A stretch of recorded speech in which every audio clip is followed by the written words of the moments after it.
BJP सूत्रों के हवाले से यह मांग भी सामने आ रही है कि कोर्ट के फैसले के बाद राहुल गांधी की संसद सदस्यता खारिज की जाए। हालांकि किसी भी बड़े नेता ने अभी तक इसकी खुलकर मांग नहीं की है, लेकिन इस मांग के लिए सुप्रीम कोर्ट के जुलाई 2013 के ऐतिहासिक फैसले का हवाला दिया जा रहा है, जिसके तहत जनप्रतिनिधि कानून की एक धारा को खत्म कर दोषी जनप्रतिनिधियों को मिलने वाली राहत हटा दी गई थी। यह पूरा मामला क्या है देखिए, क्योंकि अब अगली स्टोरी अब यही डेवलप होगी कि राहुल गांधी लोकसभा के सांसद हैं भी या नहीं।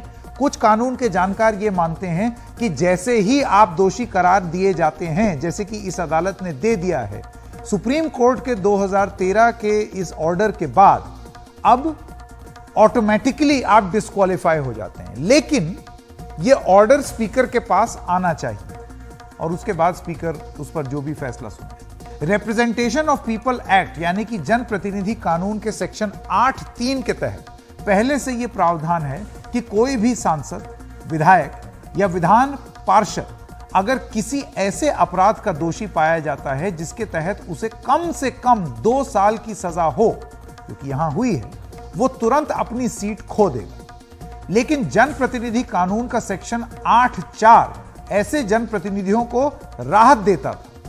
उसके तहत सजा के खिलाफ अपील के लिए 3 महीने का समय मिलता था।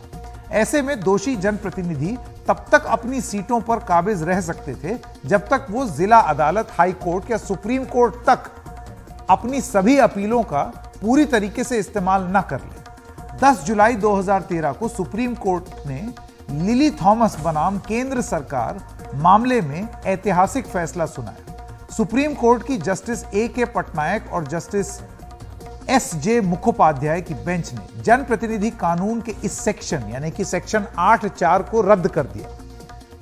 इसके बाद सिर्फ सजा के खिलाफ अपील ही काफी नहीं होगी, बल्कि दोषी जनप्रतिनिधि को ट्रायल कोर्ट द्वारा सुनाई गई सजा के खिलाफ स्थगन आदेश लाना होगा। यानी कि मैं जरा आसान भाषा में समझा दूं, क्योंकि ये देखिए कॉम्प्लिकेटेड मामला है, कानूनी दांव-पेंच है।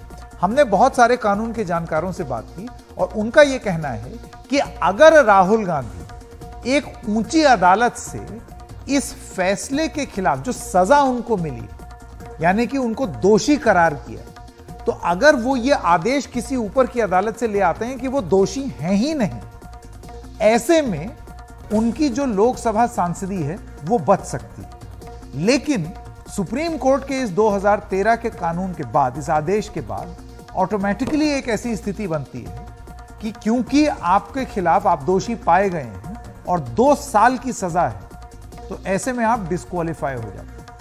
अब यह मामला कानूनी रूप से आगे पीछे चल रहा है, इसमें तमाम बातें हो रही हैं। कांग्रेस पार्टी का कहना है कि हम अदालतों का दरवाजा खटखटाएंगे, ये एक न्यायिक प्रक्रिया है जिसका हक है उनको। इस मुद्दे पर सुप्रीम कोर्ट में सीनियर एडवोकेट और बीजेपी के सांसद महेश जेठमलानी ने यह कहा कि सूरत के कोर्ट के फैसले के बाद राहुल गांधी की सदस्यता तुरंत खारिज हो जानी चाहिए। देखिए, राहुल गांधी का मामला जो है एक कोर्ट का मामला है।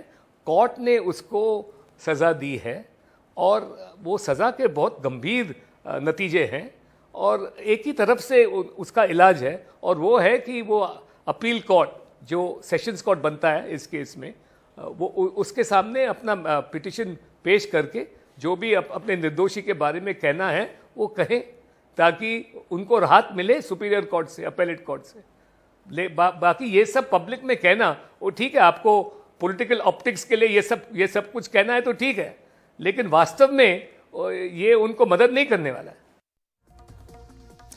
उधर कांग्रेस के पूर्व नेता और अब निर्दलीय सांसद कपिल सिब्बल ने कहा कि राहुल गांधी को निशाना बनाया जा रहा है और उन्हें इस फैसले के खिलाफ बड़ी कोर्ट से स्टे लेना चाहिए। कपिल सिब्बल से बात कर रहे हैं हमारे सहयोगी हिमांशु शेखर।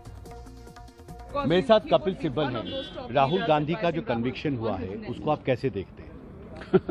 क्या कैसे देखना है, आप बताइए, मैं कैसे देखूं ऐसे कन्विक्शन को? ऐसा उदाहरण कभी आपने पहले कभी देखा है? अभी देखिए, पीछे ही हार्दिक पटेल का कन्विक्शन हुआ था, सुप्रीम कोर्ट ने उसका कन्विक्शन स्टे कर दिया, उन्होंने दिसंबर में इलेक्शन लड़ी। उधम आजम खां के बेटे का कन्विक्शन हुआ था, आजम खां साहब का कन्विक्शन हुआ था, वो स्टे नहीं हुआ, सदस्यता खत्म हो गई। तो ये तो मतलब कि ये टारगेटेड बातें होती हैं ना। तो आपको लगता है सदस्यता पर खतरा है राहुल गांधी की? नहीं, वो तो कानून कहता है। अगर आप कन्विक्ट हो जाओ, 2 साल के लिए आपका कन्विक्शन हो जाए, तो कानून कहता है कि आपकी सीट वेकेंट हो जाती है। ये कहा गया बीजेपी की तरफ से कि उन्होंने एक कम्युनिटी को डिफेम करने जो की मर्जी कोशिश कहा गया की। हो, ये तो बीजेपी, आपको मालूम है क्या क्या नहीं कहती, क्या क्या कहती है, उसके बारे में मैं टिप्पणी नहीं करूंगा। बीजेपी वालों को, उनको मालूम है कि उन्होंने उनका क्या लक्ष्य है, किसी तरीके से विपक्ष को और विपक्ष के नेताओं को आक्रामक तरीके से कोर्ट के द्वारा या कोर्ट के बाहर उनको जलील किया जाए। राहुल गांधी के पास आपको लगता है कानूनी तौर पर राहत के लिए कोई विकल्प है? बिल्कुल मिलनी चाहिए। क्या विकल्प है कानूनी तौर पर? और स्टे लें कन्विक्शन का। और संसदीय कार्य मंत्री प्रहलाद जोशी ने सूरत की कोर्ट के फैसले पर कांग्रेस के बयानों पर ऐतराज जताया है। राहुल गांधी जी के बारे में सूरत की कोर्ट का फैसला आया है। इस पर कांग्रेस पार्टी के और नेताओं का टिप्पणी और प्रतिक्रिया से जाहिर होता है कि देश के इंस्टीट्यूशन पर, संस्थानों पर इनका कोई इज्जत और सम्मान नहीं है। It is quite evident that they have scant respect for the institutions and they are repeatedly showing it. अगर जजमेंट किसी और के खिलाफ रहता तो ये उसका स्वागत करते थे और पूरा सेलिब्रेट करते थे, लेकिन आज के फैसले पर न्यायपालिका पर उंगली उठाना शुरू कर दिया है। इस मुद्दे पर बात करने के लिए हमारे साथ हैं बीजेपी और कांग्रेस के 2 मेहमान। पहले हमारे साथ हैं कांग्रेस सांसद मणिकम टेगोर। मणिकम जी, कोर्ट के आदेश को आप किस तरीके से देखते हैं? और एक तर्क ये भी दिया जा रहा है कि इस तरह से मामले में अगर आप माफी मांग लेते, राहुल गांधी माफी मांग लेते, तो ये मामला तूल नहीं पकड़ता। तो एक तरह से ये जंग आपको नहीं लगता है कि आप ही ने छेड़ दी है? 2 चीज है, हम जुडिशियल सिस्टम का रेस्पेक्ट करते हैं, बट ये जजमेंट हमारे लिए बड़ा डिसअपॉइंटिंग है। दूसरी चीज है, हम आरएसएस का सरवारकर नहीं है, हम कांग्रेस का गांधी है। कांग्रेस का गांधी का डिक्शनरी में माफी मांगने का शब्द नहीं होती है, बट सावरकर का डिक्शनरी में सिर्फ माफी होती है। अब देखिए मणिकम जी, ये जो बात आपने बोली है, तो क्या आपको लगता है कि ये मुद्दा 2024 के पहले राजनीतिक रूप से आपको लाभ दे सकता है? क्योंकि एक पोजीशन ले ली है कांग्रेस पार्टी। मैं देख रहा हूं ट्वीट भी हो रहा है, पोस्टर लग रहा है कि सावरकर नहीं है, गांधी हैं, इनकलाब जिंदाबाद, डरना नहीं। तो ये सब पोजीशनिंग ली जा रही है। हम ये राजनीतिक तरीके से नहीं देखते, ये हिंदुस्तान का और इंडिया का फ्यूचर का बारे में देख रहे हैं। इंडिया एक डेमोक्रेटिक कंट्री है और इसमें डेमोक्रेटिक प्रोसेस 8 साल से बहुत तरीके से कंट्रोल हो रहा है। मोदी जी और अमित शाह जी दोनों मिलके इस देश का डेमोक्रेटिक प्रोसेस का खुद का एजेंसीज, इंस्टीट्यूशंस का यूज करके और पार्लियामेंट, लोकसभा, राज्यसभा में अपोजिशन पार्टीज का आवाज का बंद कर रहे हैं। सरकारों का खरीदने के लिए एजेंसीज का यूज कर रहे हैं। सरकारों का डिस्टेबलाइज करने के लिए एजेंसीज का मिसयूज हो रहा है और ये डेमोक्रेसी का ऊपर अटैक है और इंडिया का फ्यूचर का ऊपर अटैक है।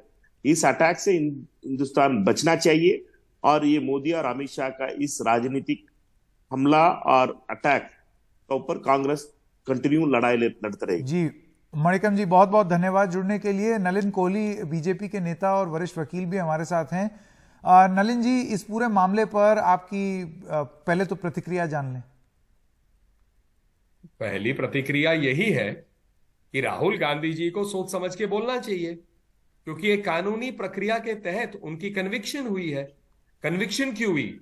कि जो कंप्लेंट आया, जो उनपे आरोप लगा, उस आरोप में तथ्य थे और पूरी कानूनी प्रक्रिया में जिसमें उनके भी वकील थे वो उस अपनी दलील देते गए, लेकिन अंत में कोर्ट में पाया कि जो उन्होंने किया गलत है, इसीलिए एक डेफेमेशन का केस बनता है, इसीलिए 2 साल की सजा उन पे सुनाई गई है। तो राहुल गांधी जी ने जो एक सिस्टम बना रखा है, कुछ भी कह दे सारे मोदी चोर हैं। विदेश में भी आप देखिए, अभी गए और भारतीय लोकतंत्र पे उन्होंने प्रश्न उठा लिए खुद एक सांसद है, चुनकर गए हुए वहां पर, मतलब चुने हुए सांसद है। अभी पीछे जो है हिमाचल में कांग्रेस पार्टी जीती, तो इसका क्या मतलब हुआ कि लोकतंत्र खतरे में है? खतरा यही है कि राहुल गांधी जी का नेतृत्व जनता नहीं स्वीकार रही, तो इसीलिए वो कहते हैं लोकतंत्र खतरे में। फिर कहते हैं यूरोप और अमेरिका क्या कर रहे हैं, हस्तक्षेप आप मांग रहे हैं। तो ये गंभीर विषय है, और अगर अनाप शनाप बोलेंगे तो कानूनी प्रक्रिया में उनको हानि पहुंच सकती है, वही उनको भुगतना पड़ेगा। नलिन जी, कांग्रेस की ओर से कई आरोप लगाए जा रहे हैं। उनमें से एक ये आरोप है कि राहुल गांधी संसद में ना बोल पाए, इसलिए ऐसा किया गया है। आरोप कांग्रेस पार्टी के अलग अलग नेता अलग अलग स्वरों में बोल रहे हैं। अभी टीवी पे हमने सुना, एक और वरिष्ठ नेता ने कहा हमें कानूनी प्रक्रिया पे पूरी हम मानते हैं कि अच्छी कानूनी प्रक्रिया, मतलब उन्होंने कहा भरोसा है पूरा, मतलब पूरा भरोसा है। तो एक तरफ भरोसा है, दूसरी तरफ आप जज पे उंगली उठाते हैं। यही इनकी प्रथा है, संस्थानों के ऊपर में वार करना। जजमेंट अच्छा आता है तो चुप हो जाते हैं, जजमेंट उन्हें पसंद नहीं आता है तो कहते हैं कि जुडिशरी फ्री नहीं है, उसके इंडिपेंडेंस पे वार है। चुनाव जीते हैं तो चुनाव आयोग ठीक है, इलेक्ट्रॉनिक वोटिंग मशीन ठीक है, हार जाते हैं तो ईवीएम में गड़बड़ है, चुनाव आयोग जो है गलत काम कर रही है। ऐसे नहीं चलता ना लोकतंत्र। मुझे लगता है लोकतंत्र का के असली खतरे जो हैं वो कांग्रेस पार्टी की सोच में है। नलिन जी, आपका बहुत बहुत धन्यवाद हमारे साथ जुड़ने के लिए।